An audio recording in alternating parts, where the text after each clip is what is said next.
അതെ, നിന്നെ വിളിക്കാനാണ് ഞാൻ ഫോൺ എടുത്ത് നമ്പർ ഞെക്കിയത്. അപ്പൊ അത് മോന്റെ ഫോണിലേക്ക് ആയിപ്പോയി. മോൻ വളരെ സന്തോഷത്തിലാണല്ലോ. കുറേ നേരം സംസാരിച്ചു എന്നോട്. ആണോ? നിങ്ങക്ക് സന്തോഷത്തിന് കുറവെന്താ അല്ലേ? അതെ. ഇതെന്തു പറ്റി നിനക്ക്? ഒന്നുമില്ല.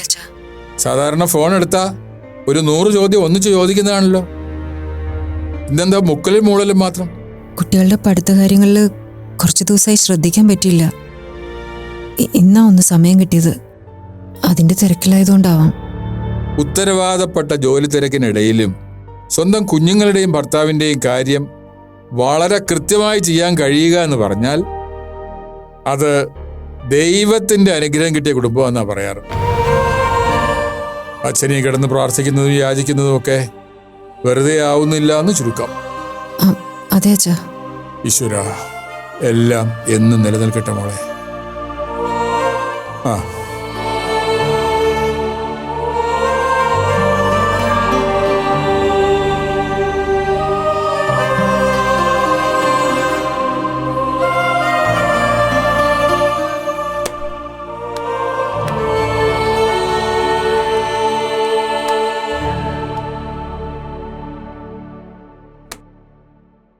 താങ്ക്സ്. എന്തിന്? അച്ഛനെ ഒന്നും അറിയിച്ചില്ലല്ലോ. അറിഞ്ഞിരുന്നെങ്കിൽ വീണുപോയനെ. മോൻ നല്ല സന്തോഷത്തിലാണല്ലോ എന്ന് അച്ഛൻ ചോദിച്ചു.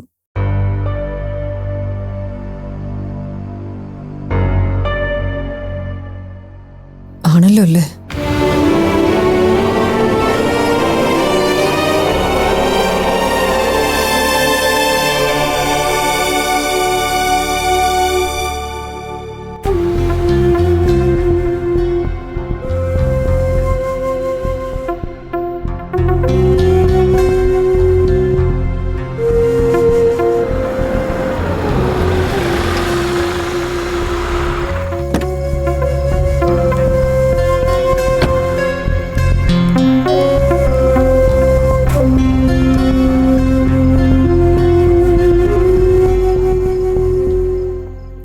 രഞ്ജിത്ത് ഇത്രയും നേരം കാണാൻ പോയ ആള് വന്നപ്പോ താമസിച്ചുപോയി. കരുതിക്കൂട്ടി വൈകിയതാണോ? എന്താ ഞാൻ പറഞ്ഞത് വിശ്വാസമായില്ലേ? വിശ്വാസമാണ്. പക്ഷെ എവിടെ പോയാലും രഞ്ജിത്ത് ഇതുവരെ എത്ര വൈകിട്ടില്ല. ആ, ചെറിയ മാറ്റങ്ങളൊക്കെ വേണ്ടേ? എനിക്ക് വിശക്കുന്നു, ഭക്ഷണം എടുത്തു വയ്ക്കാം.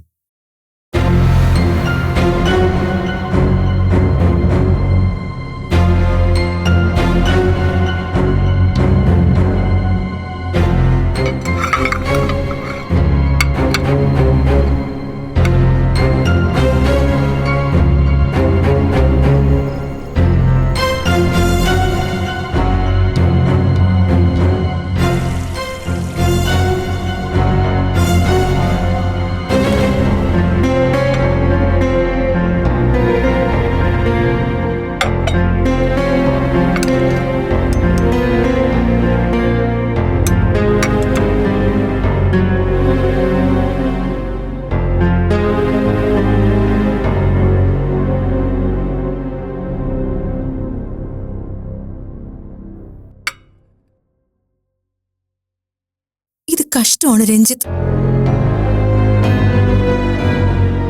ഇത്തിരി ഇല്ലാത്തൊരു കുഞ്ഞ് എന്തോ വിവരക്കേട് വിളിച്ചു പറഞ്ഞു. അതിന് നമ്മൾ തമ്മിൽ ഇങ്ങനെ ആവുമെന്ന് പറഞ്ഞ ഞാൻ ഇത്രയും നേരം ഇവിടെ ഏത് അവസ്ഥയിലിരുന്നെന്ന് രഞ്ജിത്തിന് അറിയോ? രഞ്ജിത്ത് ഞാൻ പറയുന്നത് കേൾക്കുന്നുണ്ടോ? ഇങ്ങനെ എന്നെ അവഗണിക്കണ്ട രഞ്ജിത്ത്. ഞാൻ ഭക്ഷണം കഴിക്കാൻ ഇരുന്നിട്ടില്ല, കഴിച്ചിട്ടില്ല. ഒരു വാക്ക് ചോദിച്ചോ? താനിരുന്ന് കഴിക്ക്.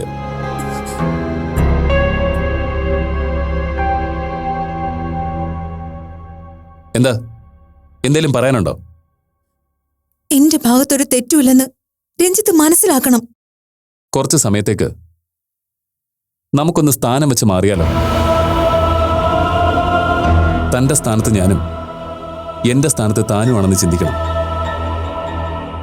ഏറ്റവും അടുത്തൊരു വീട്, അവിടെ ആർക്കും അറിയാത്ത വലിയൊരു കുഴപ്പം സംഭവിക്കുന്നു. അതിന്റെ തൊട്ടടുത്ത വീട്ടിലേക്ക് അവിടെ നിന്നൊരു കുഞ്ഞു വന്ന് ചില കാര്യങ്ങൾ ആരോപിക്കുന്നു. ആരോപണം എന്താണെന്ന് വെച്ചാൽ അതൊരു പഴയ പ്രണയകഥയാണ്. പണ്ട് പ്രണയിച്ചവൻ കോടീശ്വരനും സമൂഹത്തിൽ വലിയ സ്ഥാനമുള്ളവനോ, ഇപ്പൊ കൂടെ കഴിയുന്നവനോ ഒരു ദരിദ്രവാസി. ഒന്ന് നിർത്തുന്നുണ്ടോ? ഞാനൊന്ന് പറഞ്ഞു തീർക്കട്ടെ. ഇനി എന്റെ സ്ഥാനത്ത് നിന്ന് ചിന്തിച്ചിട്ട് താൻ പറ, ഈസി ആയിരിക്കോ ഇതൊക്കെ ഉൾക്കൊള്ളാൻ? രഞ്ജിത്ത്, ഞാനൊരു സാധാരണ മനുഷ്യനാ. എനിക്ക് അത്ഭുത ശക്തികളൊന്നുമില്ല. കൈകൾ ശൂന്യമായ ഒരു സാധാരണക്കാരന് ചിന്തിക്കാൻ പറ്റുന്നത് എന്തൊക്കെയാണോ അതൊക്കെ എന്റെ മനസ്സിലുണ്ട്. അത് ഒറ്റയടിക്ക് മായ്ച്ചു കളയാൻ പറ്റില്ല. I am sorry.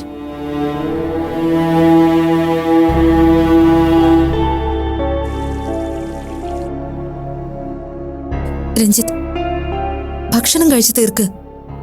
വേണ്ട, വയറിലിടമുണ്ട്. പക്ഷേ മനസ്സ് സമ്മതിക്കുന്നില്ല.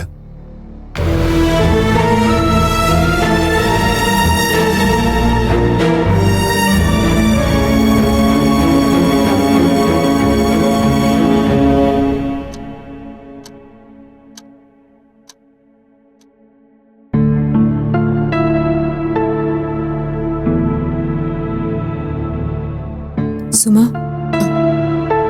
മാഡം, മക്കളെ രണ്ടുപേരെയും ഭക്ഷണം കഴിക്കാൻ കുറെ നേരം ചെന്ന് വിളിച്ചു, വന്നില്ല. നീ കഴിച്ചു കിടന്നു. അവരെ ഞാൻ വിളിച്ചോളാം. ആ.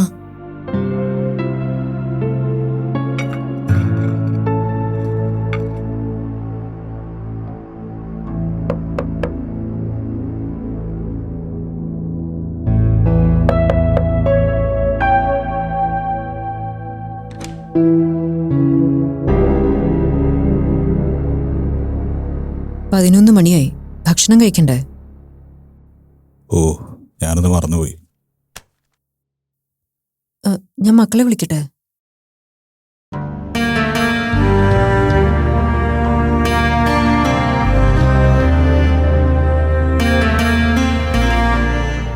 മോളെ, മോളെ, എന്താ അമ്മ? വന്ന് ഭക്ഷണം കഴിച്ചേ. എനിക്ക് ഉറക്കം വരുന്നു. കഴിക്കാതെ കിടക്കണ്ട. എനിക്ക് അച്ഛൻ കഴിക്കാൻ പോയിട്ടുണ്ട്. എനിക്ക്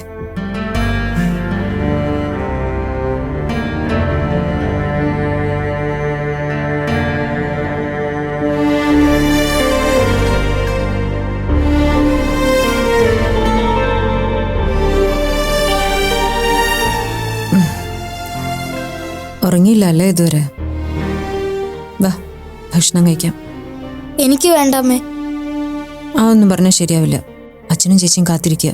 വാ, വേഗം വാ. അവര് കഴിക്കട്ടെ, എനിക്ക് പിന്നെ മതി. അങ്ങനെ പറഞ്ഞാൽ പറ്റില്ല. വാ മോനെ. വാടാ.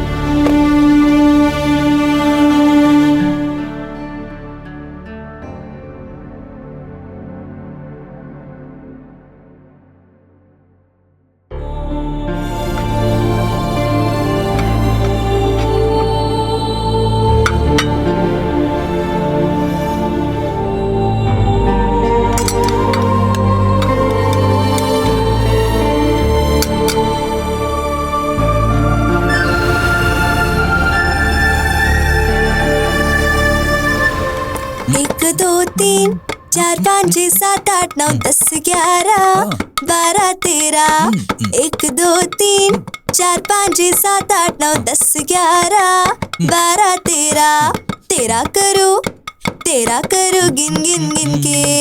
എന്താ ഇവിടെ? ഭക്ഷണം കഴിക്കാൻ വന്നിരിക്കുമ്പോ ഈ കൊട്ടും പാട്ടും ഒന്നും പാടില്ല എന്ന് ഞാൻ പറഞ്ഞിട്ടില്ലേ?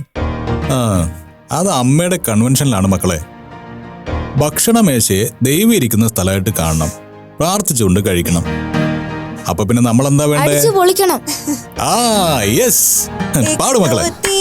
4 5 6 7 8 9 10 11 12 13 तेरा करो गिन गिन ഒന്ന് നിർത്തുണ്ടോ? इंतजार आजा पिया. മനുഷ്യനെല്ലാം കൂടെ ഭ്രാന്ത് പിടിപ്പിക്കുക. കളി കുറച്ച് കൂടുന്നുണ്ട്. അച്ഛനാണ് ഇപ്പൊ ഏറ്റവും ചെറിയ കുട്ടി. പിന്നല്ലാതെ എന്റെ മക്കളെ അപ്പുറവും ഇപ്പുറവും പിടിച്ചിരുത്തി ബിസിനസ്സിലെ കണക്ക് പറയാൻ പറ്റുമോ? ഞാൻ എൻ്റെ കുടുംബത്തിനകത്താ. ഇവിടെ ഞങ്ങള് അടിക്കും പൊളിക്കും അടിച്ച് തകർക്കും, അല്ലടാ മക്കളെ? പിന്നല്ലാതെ. ആ.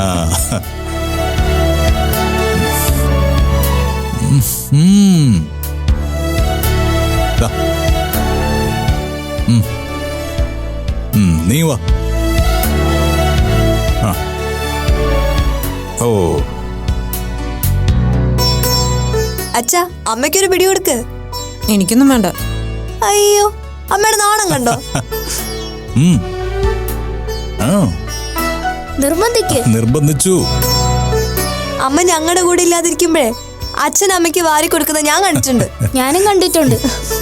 രക്ഷയില്ലടോ, ഇനി കഴിക്കാതെ ഒരു വഴിയില്ല. കഴിക്ക.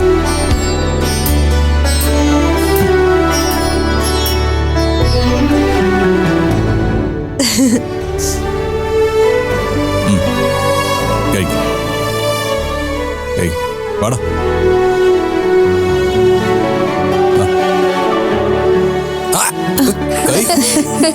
വേറെല്ലാം കൂടെ തിന്നോടാ നീ.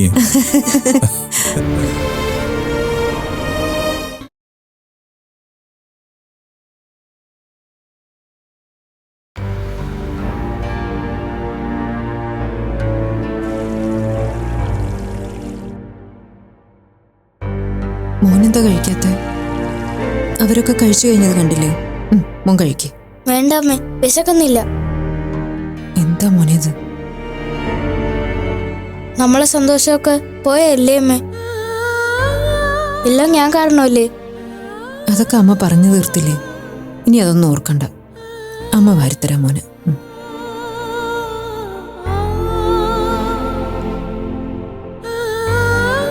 കഴിച്ചില്ലെങ്കിൽ അമ്മയ്ക്ക് നല്ല വിഷമം കേട്ടോ.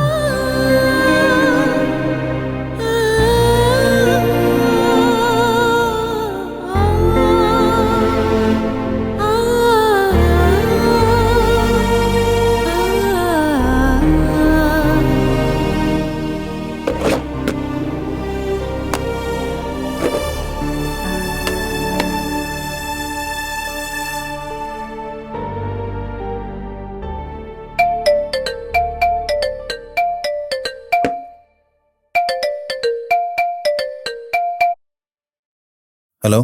Hello, good morning. Good morning. എഴുന്നേറ്റില്ലേ? എഴുന്നേറ്റു, പക്ഷെ റെഡി ആയിട്ടില്ല. ദേ കളിക്കല്ലേ, ഞാൻ അങ്ങോട്ടേക്ക് ഇറങ്ങാൻ പോവാ. 9:30 അച്ഛന്റെ ഫ്ലൈറ്റ്. അതിനുമുമ്പ് അങ്ങ് എത്തണം. എടോ, ഞാൻ റെഡിയാൻ കുറച്ച് വൈകും. താൻ പോയി അച്ഛനെ കൂട്ടിയിട്ട് വാ.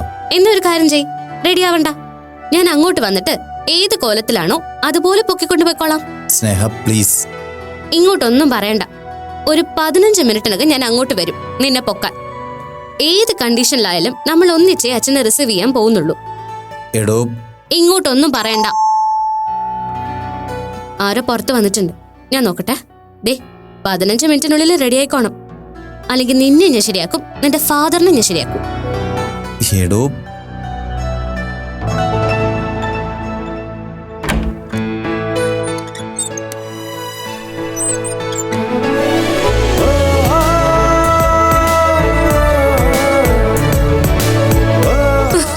അച്ഛൻ ഗുഡ് മോർണിംഗ് മൈ ഡിയർ.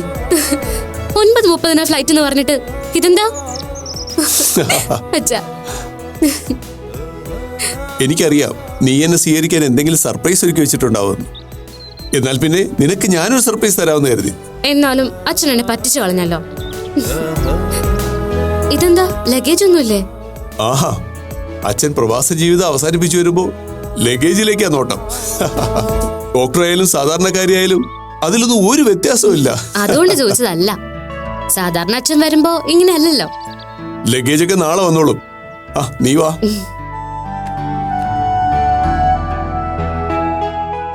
വാ.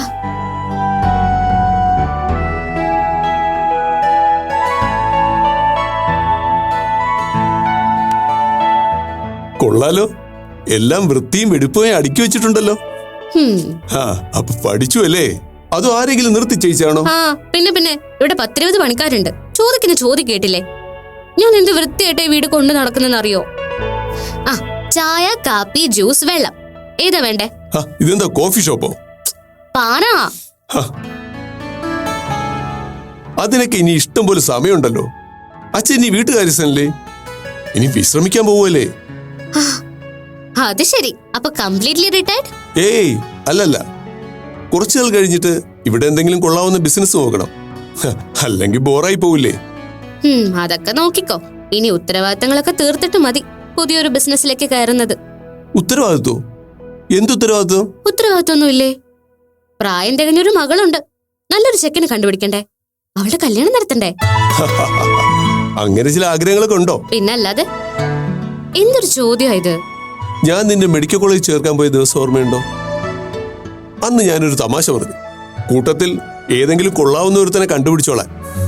അന്ന് നീ എന്താ പറഞ്ഞേ? എനിക്കങ്ങനെ ഒരു കോന്തര വേണ്ട, ഞാൻ തരിത്തടിയായിട്ട് മരണം വരെ ജീവിച്ചോളാം. അതൊക്കെ പണ്ടല്ലേ. കാലം മാറുന്നതനുസരിച്ച് മനുഷ്യന് മാറില്ലേ? എന്നാ കേട്ടോ, അച്ഛന്റെ ഫസ്റ്റ് പ്രയോറിറ്റി നിന്റെ കല്യാണമാണ്.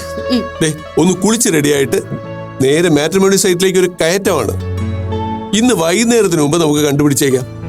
അത്രയ്ക്ക് തിരക്കൊന്നും വേണ്ട, പതിയെ മതി. പതിയെ മതി എന്ന് പറഞ്ഞാൽ ഇന്ന് വൈകുന്നേരം വേണ്ട, നാളെ രാവിലെ മതിയെന്നാണോ? എന്താച്ചാ? ഏയ് ഒന്നുമില്ല. പറയച്ചാ. നിന്റെ വിവാഹകാര്യമൊക്കെ പറയുമ്പോ ഞാൻ എന്തായിരിക്കും ചിന്തിക്കുക എന്ന് നിനക്കറിയില്ലേ? അമ്മ. യെസ്. ഇപ്പൊ കൂടെ ഉണ്ടായിരുന്നെങ്കിലേ ഒരു 100 അഭിപ്രായം പറഞ്ഞേന്, വല്ലാത്ത തിടുക്കം കാണിച്ചേന്. അതൊരു രസമായിരുന്നു, ആ തിടുക്കവും സംസാരവും ബഹളവും ഒക്കെ. എനിക്കധികം കാണാൻ ഭാഗ്യം ഉണ്ടായില്ലല്ലോ അമ്മേ. ഞാൻ ഓർക്കും ഇടയ്ക്ക് കരച്ചില് വരുമ്പോ വായിച്ചു കളയും.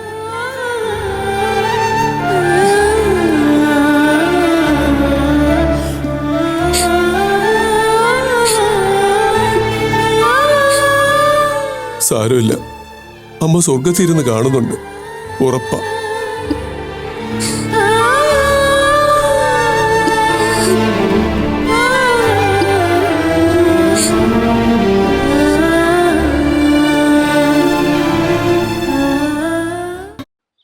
ഇല്ല, അത് 11ന് ശേഷം നോക്കാം. ആ അല്ല, കുറച്ചുകൂടി ടൈം വേണം അതിന്. അപ്പം ഞാൻ വിളിക്കാം.